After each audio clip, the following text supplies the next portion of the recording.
Hello everybody and welcome back for more Let's Play The Legend of Zelda Ocarina of Time. In the last episode, we defeated King Dodongo and got the Goron's Ruby, and so now we have 2 spiritual stones down, and so we have 1 more to go, and then hopefully we will bring them over to Princess Zelda and give the ultimate coup de grace to Ganondorf. In this episode, Darunia told us that there's a great fairy that lives on top of Death Mountain, and so we are going to climb up Death Mountain, up to the top of it, in order to get this kind of power to, well, from her. And yeah, we'll be needing the bombs, like, because there's no bomb flowers around here to get rid of these boulders. You actually do need regular bombs, because that's actually required for you to just, well, just clear out the Dongo's Cavern and then to get to the Great Fairy. For this section, you actually really, this is also one of the reasons why you do need a Hylian Shield for this and not the Deku Shield, because as we go along, we will see here in just a sec, anytime now. Yeah, there it is. So once you go on this pathway, you will be bombarded by all these meteors that are just come from Death Mountain while it's erupting. And so when that happens, as long as you have your Hylian Shield on, which you know you absolutely have to do, you just crouch down, and then while you get pelted by these meteors here, you take no damage at all.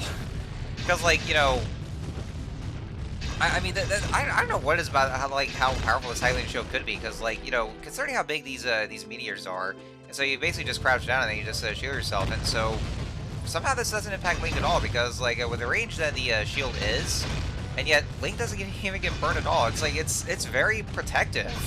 That's like one powerful shield there. But yeah, that's what you gotta do. Just that's the only way to not take damage from those meteors at all. And also this soothing music was playing, which really doesn't fit at all when we're already getting pelted by these meteors from Death Mountain. But yeah, like I said, you absolutely had to have the Hylian Shield on you. Do not have the Deku Shield on you, because you know, like I've been saying a lot of times, the Deku Shield is flammable because, you know, for one thing, it's made of wood, and so it will get burned, and so it'll be gone, and then you have to buy another one from the Kokiri Forest. I think you can also get another one from other chests, but I don't really remember I don't quite remember what it is. I think it's like one of the one of the much later dungeons in this game. That's like probably even the second half of this game. Anyway, so we'll climb up here and make sure you get rid of those skull altulas that are in the way. And we get up here and oh, get the fuck out of here, you stupid! You know, I don't want to deal with you anymore. I'm just gonna place one right there and then just be done with you. Yeah, see, there we go. He should be dead now. He's dead. Ugh, no more of that stupid owl. Don't want to hear any more of your stupid, annoying bullshit. Ugh. All right, so here we are in the Death Mountain crater, and for what Navi is saying right here, it is very hot, and so because of that, you have a time limit, and so if you stay here long enough, then the timer goes down. You will actually, I think you actually just die. Like, you lose all your hearts from being burned because of how hot it is. It's like, it's very much in the temperature danger zone, and so yeah, you will lose. I do believe you'll lose basically all the hearts. I think if you have more hearts though, then the timer will actually increase. But considering the amount of hearts we have now, well, we actually just got a new heart container after getting that 4th heart piece. So it should have actually increased the time, but it's actually still the same though. So yeah, so now I got the Gold Tula and the heart piece that we can actually get, and now we gotta hurry to get back over there. We saw beforehand the Goron Tunic in the Goron shop. That's supposed to give us a heat resistant kind of a thing, because the heat resistant. Go away! I don't want you here, you stupid fucking owl! I thought he just blew you up, and you somehow came back. Do you have an infinite number of lives? I'm sure you do. Just get blown up already. He must have infinite lives because he must have respawned. I killed him before, but then he respawned. But yeah, that Goron Tunic was supposed to be heat resistant, but we can't really wear it in this state right now for reasons. Like I said, wait until about 5 or 6 years. I love foreshadowing things. I don't know why I do, but it's too bad I don't. Well, it's too bad I don't really have any elixirs and whatnot. But you know, this isn't Breath of the Wild, so. Anyways, this is Great Fairy's Fountain. You want to play Zelda's Lullaby, and as you can see here, that's Great Fairy, and she's half naked, ready for everyone. Welcome, Link. I am the Great Fairy of, I think she said magic. Receiving now. So, yeah, what the Great Fairy is going to, just like with pretty much all the other Great Fairies in other Zelda games, they'll give you, like, some new power, like some upgrades. But, yeah, for this one, she gives us a brand new power that we're about to get. And so with that,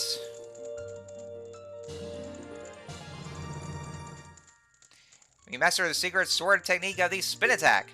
Hold B to charge your weapon. Release B to unleash a wave of energy with your spin. If you want to release energy without charging your weapon, just rotate the control stick once and press B for a very effective quick spin. When you charge power for a spin attack, magic power will be consumed. Pay attention to your green magic meter. Hey boy, you're a messenger of the royal family, aren't you? Next time you're in their neighborhood, you should drop in on a friend of mine who lives by Hyrule Castle. She'll surely grant you another new power. Yeah, I'm giving her a suggestive voice because, well, you know. When battle has made you weary, please come back to see me. Yeah, this game's ready, and yeah, she's half naked. I remember there's also like those Great Fairies in Twilight Princess where they're topless and they have their hair covered, but that's because that game's rated T for teens. So, anyway, so we can see we now have a magic meter that's returning from Link to the Past. If we use the spin attack right there, then the magic meter will drain, and fine, I'll just see what you want your spinning out. Hoot hoot! Well, it looks like you've grown up a little from the Great Fairy's power, but you still don't really look like the hero who will save Hyrule, at least not yet. Oh, fuck you. If you're going back down the mountain, I can lend you a wing. Come here and grab my talons and hold on tight. Hoot hoot! Alright, fine. We'll do that. At least it's not having us read his sentences. So all I want to have here is bullshit stuff that I already know about. Alright, so yeah, what he's doing is that he's gonna bring us back over to Kakariko Village, and it's actually a nice little view right here that he's giving us a little fly in. We see this first-person motive around Death Mountain, which is actually like a real cool looking, especially on the Min64. Alright, so now we're on the rooftop of Kakariko Village, and as soon as you land on there, what you want to do is that you want to very carefully see where there's footing down there, and I kind of went down the wrong way, but at least I actually still landed out here. And the reason for that is because once you enter this house, go to this cage, and then we have another heart piece. And with the cow, that's right there if you want to play Epona song. Alternatively, you can actually come back here much later because there is an item that we can use to get it there, but not in this state though. That's like much later. But actually, a certain item which the best. You know what I'm talking about. If I'm gushing over the item and just considering how much I love it so much. Well, that's gonna be later. Ah, damn it. And yeah, I have to check my gold Skulltula counter. Yeah, that's actually where you can check your current status, like the amount of spiritual stones and other shit, and also heart pieces and gold Skulltulas. I only have 27 of them, so we'll need to reach 30 to get our next prize from the House of Skulltula. And so now I come back over to Hyrule Castle Town because now that we have now they got some bombs, and also, well, also other things. We can actually, well, what I thought I was going to do is that there's supposed to be a certain shop that sells an item called the bomb shoes, and I thought it was this store right here, but it says the door doesn't open. And I think I just remembered that it's actually not this one, but it's actually another one, and this is actually the same house that we came into, bring the beloved dog Richard from that lady, and we got the heart piece from that. Yeah, this is actually the back alley. I figured I'd just go ahead and show that off. Yeah, it's actually where you can access some stuff around in the back alley. And, oh man, look at all these 2D backgrounds. It's like this 3D game, and like all these 2D backgrounds. It's like kind of like the opposite of the Pokemon games, like with Gens 4 and 5, where it's like, you know, a 2D sprites, but then everything else is 3D. Actually, a little more so in Gen 5's case. But yeah, it's like 2D backgrounds and just 3D models. Which actually is very much mitigated in the 3DS version, where everything else is 3D. Alright, so here we have the Bomb Shoe Bowling Alley, and this chick right here actually very much looks so out of place in a medieval setting. She looks like she came from the modern times, but it's a secret. She should know. I'm still Kim. He's still 9 years old, so I don't like this at all. Anyway, so what this game is supposed to entail is basically it's basically bowling, but with bomb shoes, and these are here called the bomb shoes. So the bomb shoes, well, actually, from what you can see here, it's yeah, it's kind of like it's a combination of bomb and Pikachu. That's supposed to be. I mean, it should be like a reference to Pikachu. I mean, considering that, I'm sure it's definitely a reference to that because considering that this game came out in 1998 and Pokemon Red and Blue first came out in well, actually, only in America and internationally in 1998. So I guess around the same year, so that must be a reference to that. But yeah, with these bomb shoes, if you pick one up and then if you let go, then they can actually just they can actually dash forward and then crawl along walls, and then you'll be able to reach up to the bottom of walls that you can reach for. Well, normally the bombs wouldn't reach otherwise. And of course, if you wait a little too long, they'll actually blow up on you. So you want to time it just right, though. And so for what this bomb shoe bowling alley entails is that like I said, it's basically bowling, but with bomb shoes. But well, except not really like the bowling pins. So what you gotta do is that you'll see these little targets that are there, and you want to make sure you aim it just right, though. They could be like a position like at different walls, especially the second wall they saw there. It could be in the center, or it could be left or right, and so you just want to aim it just right. And so once you just aim it perfectly, and make sure it just heads right over to the main target.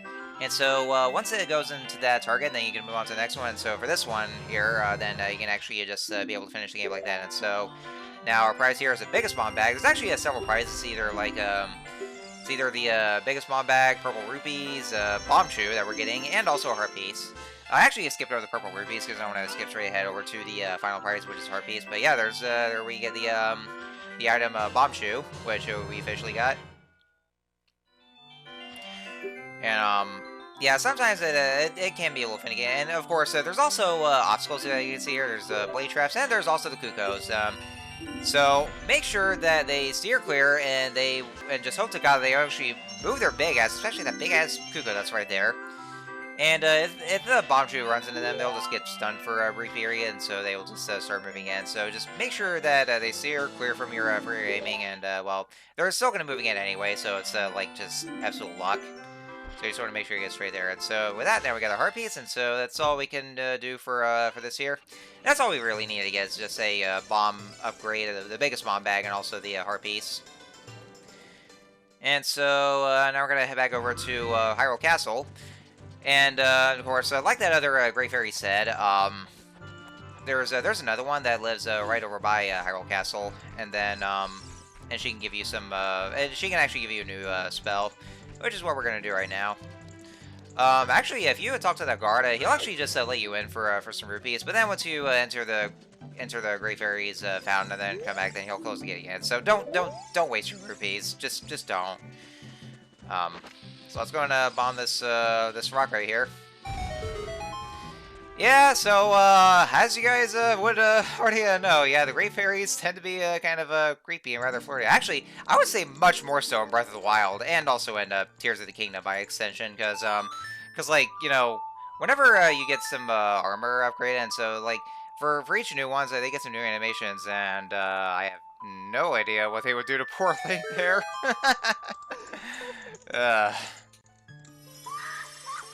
And, yeah, like I said, this game is rated E, and so Nintendo actually still manages to get away with them being practically half-naked.